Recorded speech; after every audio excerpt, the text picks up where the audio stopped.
We all know what it means to communicate respectfully, right? Things like listen well and don't be rude, interrupt, gossip, yell, or curse. And those things are a big part of the equation. But in today's diverse workplace, there's a lot more to it than that. Respectful communication also means respecting other people enough that we go out of our way to make sure we understand what they said or wrote. It means that we respect others enough to care about the way we come across, and it means showing people that we value their ideas or opinions, even if they're different than ours.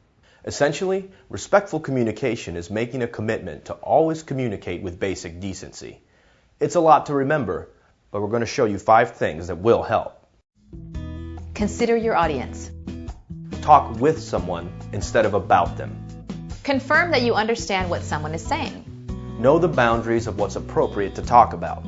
And communicate respectfully during disagreements. Number 1, consider your audience. Be mindful of who you're speaking or writing to, and tailor your tone and message accordingly.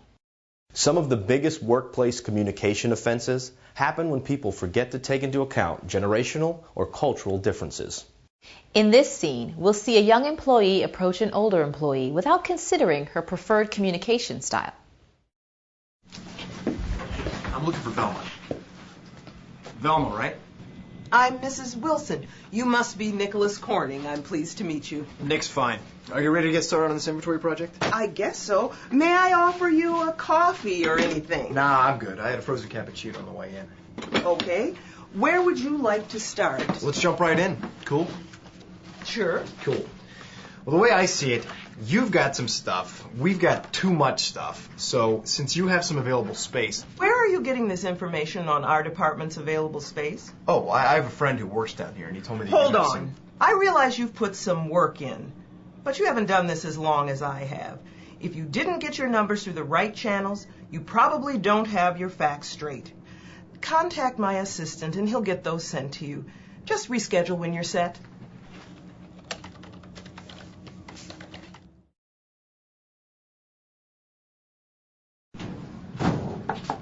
Excuse me, Mrs. Wilson? Your assistant said you might have a few minutes. Sure. Did I miss a meeting request? I didn't think you'd be ready this soon. No, if this is a bad time, that's cool. I mean, I'm ready. But I wanted to start over. We got off to a bad start. Okay. Yesterday, I thought that if you could hear the idea in its purest form, you'd just jump on board. It's not a bad idea. I still have some questions. But honestly, I was expecting a formal presentation.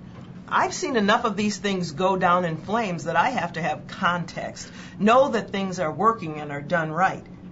And I'm used to people approaching me differently than you did. I get that.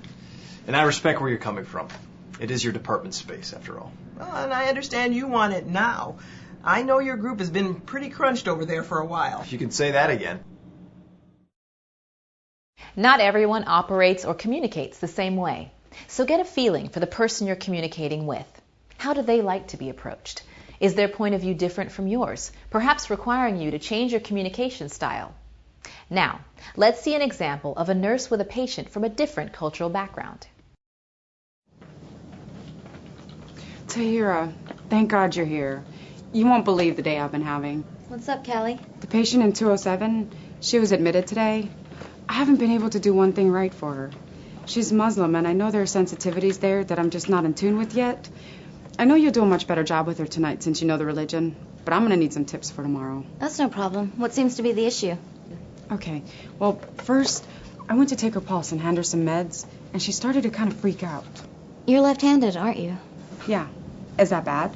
Islam views the left hand as unclean. Extending your left hand to greet someone or to wave or to give or receive something is considered disrespectful.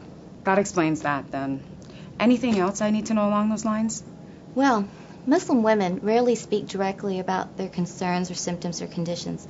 They let their husbands and fathers do that for them, and she probably won't want to make any decisions about treatment if they're not there with her. Yep. I think the staff ran into that this afternoon. This is really helpful, Tahira. I hope you don't mind helping the rest of us out like this. It's not a problem. I'm actually glad you asked. Most of us aren't experts on other people's cultures, so learn what you need to know and try to consider all aspects of your audience when speaking to them.